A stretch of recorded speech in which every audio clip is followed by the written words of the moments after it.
Hello everyone, I hope all you doing great. So guys again मैं आगे अपने baby boy से related symptoms वगैरह आप सबके साथ शेयर करने, बिकॉज आप लोग के भर भर के कमेंट आ रहे हैं कि दीदी आपका प्लेसेंटा पोजीशन क्या था, आपका FHR क्या था, आपका एंड जो भी सारी चीज़ें आप सबके कमेंट आ रहे हैं, मैं यहाँ पे सारे कमेंट लगा रही हूँ। तो मैं वैसे आप सबके सारे कमेंट का रिप्लाई देती हूँ, पर हो सकता है मैं ब्लॉग के बीच में करती हूँ तो आप लोग नहीं देख रहे होंगे प्रॉपर तरीके से ब्लॉग, और हो सकता है कि नए लोग भी जुड़ रहे हों तो उनको इतनी सारी चीज़ें नहीं देखने का मन करता होगा। चलो कोई नहीं, 2-3 वीडियो मैंने ऑलरेडी पोस्ट किया है बेबी बॉय से रिलेटेड के मेरे 9 मंथ तक क्या क्या चेंजेस आए मेरे प्रेगनेंसी में। तो आज ये ब्लॉग प्रॉपर तरीके से Q&A का ही होने वाला है। यहाँ पे हम कुछ नहीं करेंगे, जो आप लोग के क्वेश्चन वगैरह है वही सारी चीज़ें हम आप सबके साथ शेयर करेंगे।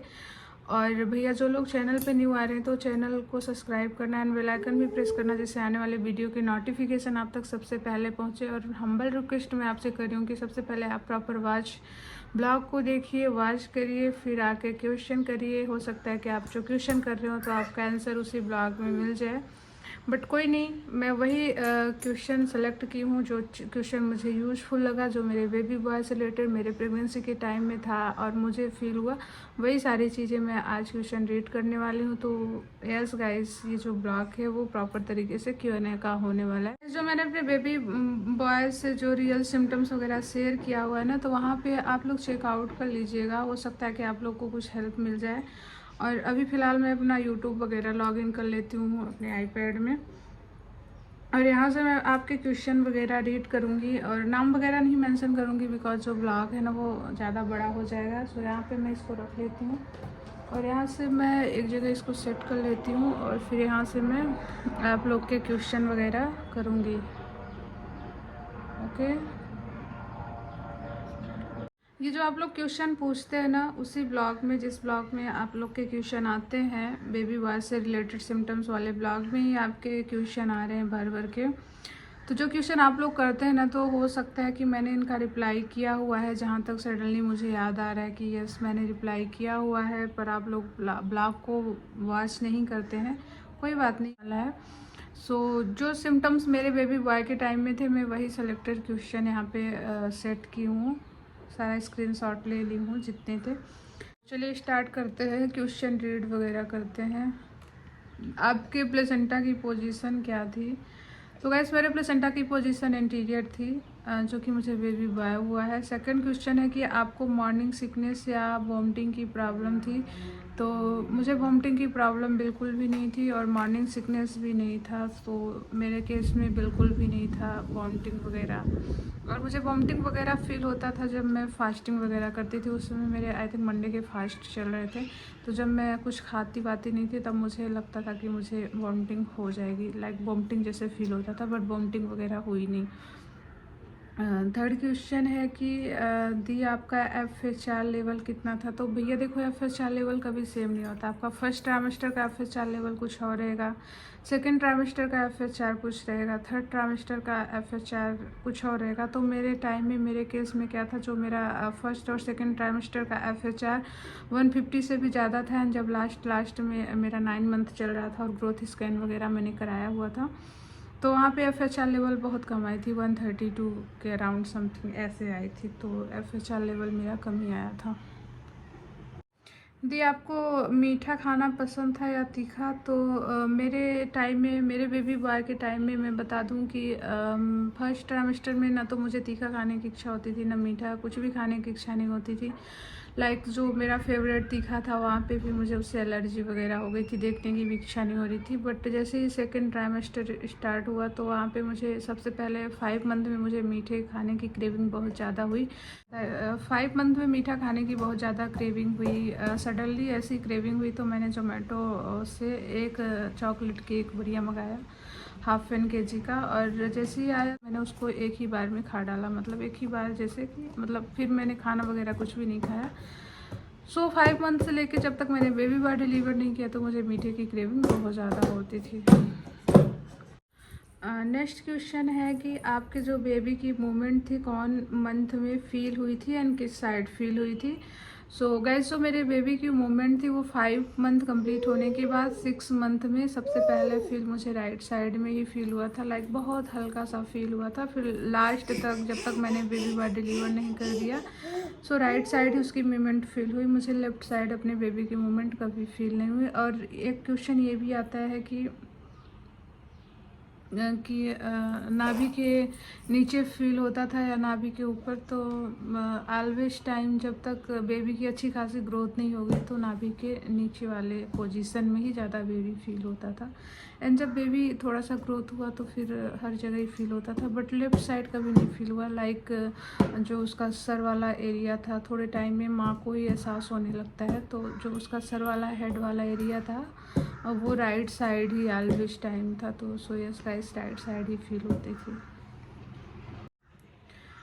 दी आपकी जो लाइन थी वो सीधी थी या टेढ़ी मेढ़ी या बनी ही नहीं थी। तो गाइस वो लाइन को लीनिया नाइग्रा बोलते हैं, जो कि हमारे चेस्ट से लेके बेली के नीचे तक था, बिल्कुल स्ट्रेट लाइन, नाभि के नीचे तक था, स्ट्रेट लाइन थी, बिल्कुल टेढ़ी मेढ़ी नहीं थी। ये लाइन किसी में बनती किसी में नहीं बनती है, तो ठीक है, मैं अपना एक्सपीरियंस शेयर कर रही हूँ। तो सोयस मेरा चेस्ट से लेके नाभि के नीचे तक बिल्कुल स्ट्रेट, काली भी नहीं बोल सकते। जो नाभि के नीचे वाली थी वो थोड़ा सा ज़्यादा ब्लैक थी और नाभि के ऊपर वाली थी वो लाइट थी।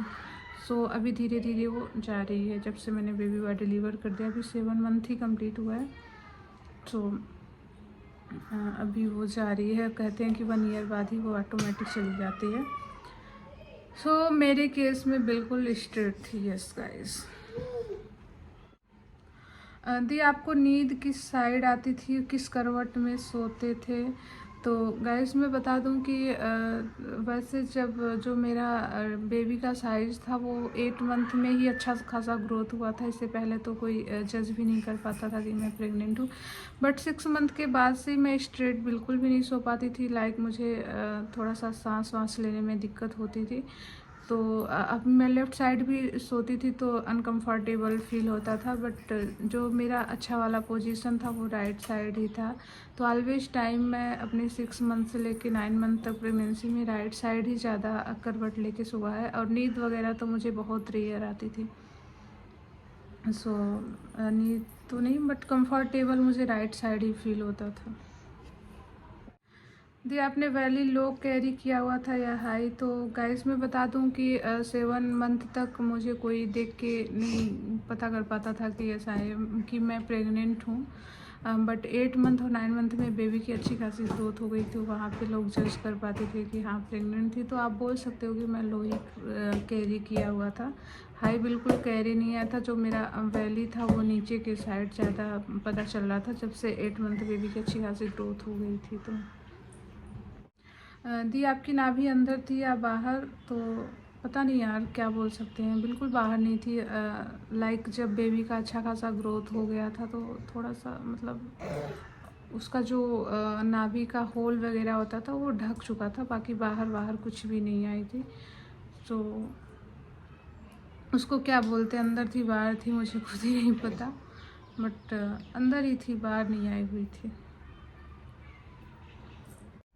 आपका बेबी कौन से वीक में हुआ था? तो गाइस मेरा बेबी 41 वीक आज कंप्लीट होगा और कल ही हो गया था, तो बोल सकते हैं कि 41 वीक के लास्ट में हुआ था। बेबी मोमेंट कब फील हुआ है? बेबी मोमेंट मुझे 6 मंथ में फील हुआ है, बहुत हल्का सा, बहुत रेयर कर। कि यूरिन का कलर क्या था? तो मेरे यूरिन का कलर बता दूं कि येलो टाइप का था। जब मैं पानी वगैरह नहीं पीती थी, बिकॉज जब जैसे विंटर का टाइम आ गया तो ऑब्वियसली आप पानी वगैरह कम पियोगे।